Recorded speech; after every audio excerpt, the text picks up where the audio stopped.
right, thank you so much for tuning back in to another reaction video. My name is Chris. My name is Sam. And we are Offset Era. Woohoo! Yippee! All right. Yahoo! And look what I got back. He's feeling better, guys. Yep. Just one day.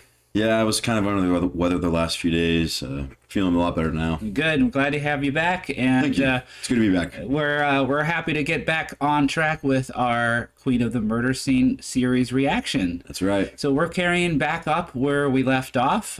Just to let everyone know, if you haven't seen all of our prior videos within this series, we're on part 6 now. We just got done. We just got into chapter 2. We just checked out The Stalker last week, and we are on the second chapter, Obsession and Madness. That's right. And just to recap, we're checking out the entire album all the way through. This was the Queen of the Murder Scene concept album. Just as a quick snippet again, just to remind ourselves and anyone who might be checking this out with us. Yep. Queen of the Murder Scene is a concept album which tells the story of a disturbed young woman's inner journey from desire to obsession to murder and madness. The songs were told from the point of view of either the young lady's inner psychopath and her good side, which has a conscience until it does not. So we kind of went through Dust to Dust, we went through Crimson Queen, we did Ugh, we did The One, we're into Stalker now. And now we are into Red Hands Never Fade. Yes, so the explanation of this is kind of light. What do we know about Red Hands Never Fade? Well, all it really says is, in the song, the queen turns remorseful. Here she's asking her love to forgive her about her mistake, which in this case is killing him. Good luck. Of course, it can't be undone. Her hands are bloody, and that cannot be made right. All right.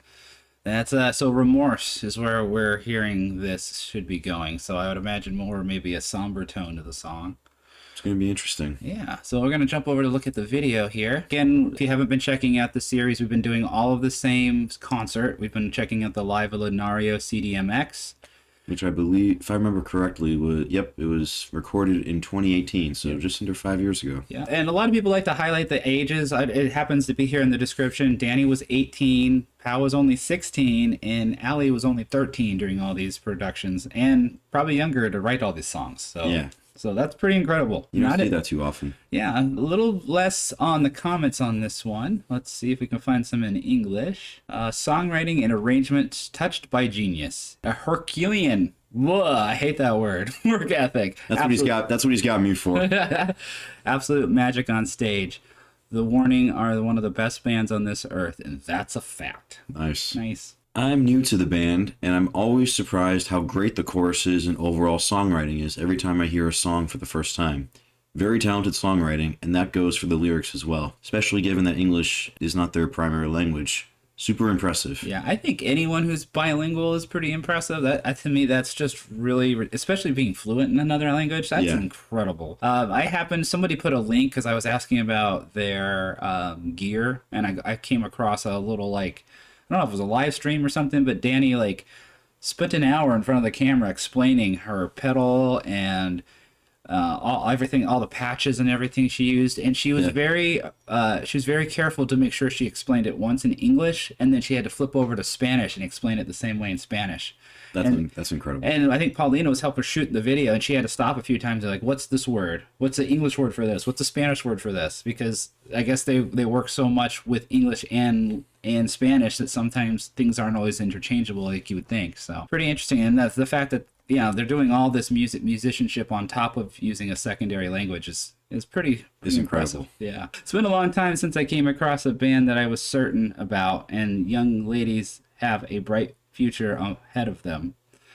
They have great potential and to break barriers and to become legends or icons. They inspire me, and I'm pretty damn sure they will inspire others. They have renewed my faith in rock music. Keep that spark alive. Exceptional talent. CD arrived today. New found from North Wales, United Kingdom. Keep on rocking. Nice. Yeah. Watching these girls perform and play is so addicting, you just can't stop. It's so crazy how good they are at such a young age. Yeah. Best rock group in ages. Yeah, I see that. Yeah. Perfect. Alrighty. All right. Oh, I think we're getting ready. Let's go ahead and get ready and jump into this one. All right. If you're new to the channel, checking out The Warning with us for the first time, welcome. Welcome. Please stick around and subscribe. And if this is your first one, go back to our beginning. We did Dust to Dust, the part 1 of Queen of the Murder Scene. Start there and work your way forward. But if you're not new, you know what time it is. It's Time for for the glorious transition.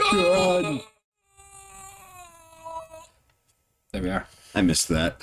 All right, without further ado, Red Hands Never Fade, The Warning, live at Lunario CDMX. First time hearing, here we go. Let's do this. It starts right away. Yep. Nice palm meeting. Tell me to step over fire. What is your desire? 'Cause it is done. One more and it'll be done. The game you already won. She's got like a stereo effect on that guitar, it seems like. I'm pleading, listen to me. I know that it was just a mistake, but you don't forget that you don't forget that you don't forget. To tell you, to tell me, to tell you that it's alright. When we take another step closer to our tomorrow. Snare really sounds good on this. Just really clonking the crap out of it. Yeah. Tell you that it's alright, but we know it is.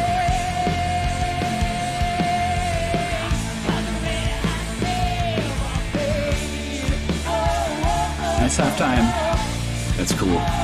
Ooh, I like the vocal part here.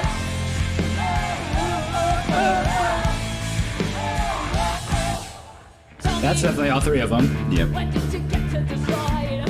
It's a very sparkly bass. I was gonna say that's a cool graph. Or that's a cool design. Your reason is overdue. Come on, I just want the truth.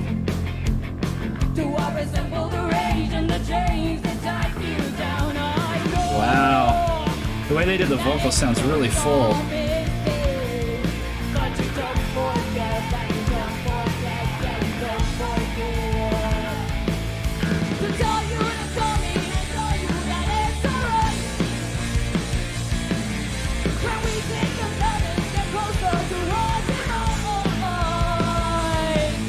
To tell you, to tell me, to tell you that it's alright. But we know it is. That guy knows all the words. Must be a super fan. That's awesome. Like that right there. That's cool.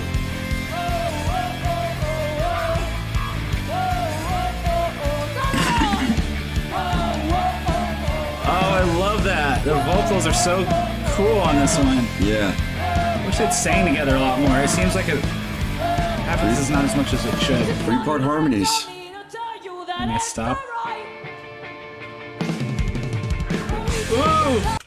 Yeah, I'm loving this. Yeah. I haven't really stopped it because I'm just enjoying the song, but it's. I think the biggest standout for me on this so far is when they sing all together. The way that they have it like mixed into the stereo. It sounds really, really full, and they're really getting into it. And then I like how she's going da na na na na na na na na. So she's playing like those strumming, like droning patterns, and then she's finding ways to put like little guitar licks in it. And then even on the bass, you hear all of her little runs that she's doing. So pretty cool. Back it up just a tiny bit here. To tell you, to tell me, to tell you that it's alright. Oh, that fell! That's nice. To tell you, to tell me, to tell you that it's Na, na, na, na, na, na, na.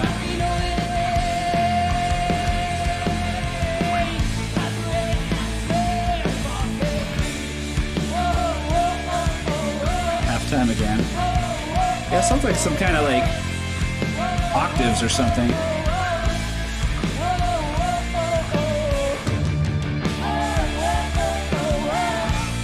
Yeah. Yeah, hearing some leads there too that she's not playing. Very cool. Nice. Like how they're different. They look there just in that little thumbnail right there. That's wild. They gotten so big. All right, that was kind of a short one. Yeah. Yeah. Just over 3 minutes. Yeah. All right. That was Red Hands Never Fade. The Warning. Just a good old rock song, just rocking through. I mean, the only thing I could say, not the only thing, but one of the biggest takeaways I can take away from that is the multiple vocals. I think the three-part harmonies. Yeah, they're full, very full. Everything sounded perfect. I know they probably had some post-production done and probably had this professionally mixed, but it sounds amazing. And I liked the guitar playing. There was a lot of even though I think a lot of what she was doing was holding down some of the bass rudiments or the foundation of the rhythm of the song, because I did hear some like tremolo picking and things that she wasn't doing. The way that it all came together was beautiful. Yeah. And they're masters at playing with their tracks and triggering things, and we've learned a lot from your comments on how they actually perform this and how they actually accomplish this live. So it's very interesting to learn about that, and then just seeing all of the different gear things that they deal with and the patches and all of the setup that's involved with these type of shows. It's pretty crazy. We're coming from a band where we just show up at a venue and we plug in our amps and we play. And try and replicate what we record. Yeah. as best we can live. Yeah. Sometimes that works and sometimes it doesn't work. But yeah, we make it work. Yes. All right. Well, that was it. That was Red Hands Never Fade, The Warning, live at Lunario CDMX, part 6 of our series for the Queen of the Stone Age. Queen of the Emergency, part 6. So make sure you subscribe and make sure you don't miss the rest of them. There's 13 total songs I think we counted. So this is going to be going on for a while still, hopefully in the next few weeks. Make sure you stick around for that. As we always do at the end of our videos, we just mentioned we are Offset Era, 2/3 of the band. We're a pop-punk alternative band from the Cape Coral area. And yes, we have music, we have CDs, we have some limited CDs. I will mention them in this video because I just got contacted by somebody in Australia that wants a CD. Yes, so I'm going to have to figure out some shipping costs, because I'm not sure how I'm going to get that to them at a reasonable price, but we're going to try. So if you guys know any hacks or any good carriers that ship internationally, leave them in the comments. That's a silly thing to ask, but wow, Australia, that is. I mean, I looked into wild. Last time I shipped a CD, and it was like $40 to ship to Japan. So I can't imagine what's going to be to ship to. Slowly but surely, we're spanning to everywhere else in the world, because just like The Warning, we want to have multinational following. That'd be awesome. But yeah, we have some shows coming up. We're going to be playing with Green Jelly. July 13th at our favorite spot, Always Pod Records and Beer. And then that Saturday, I believe we have that set up. We're playing with Iris Orr, and I believe they're called Chasing Cars or Counting Cars. I might have that name mistaken. If they see this video and they see that I butchered the name, please forgive me for. We're just gonna whip them with noodles. All right, well that's it for this one. We want to thank everyone again for liking, subscribing, and supporting the channel, and we hope to see you in the next one. Take care. See you guys.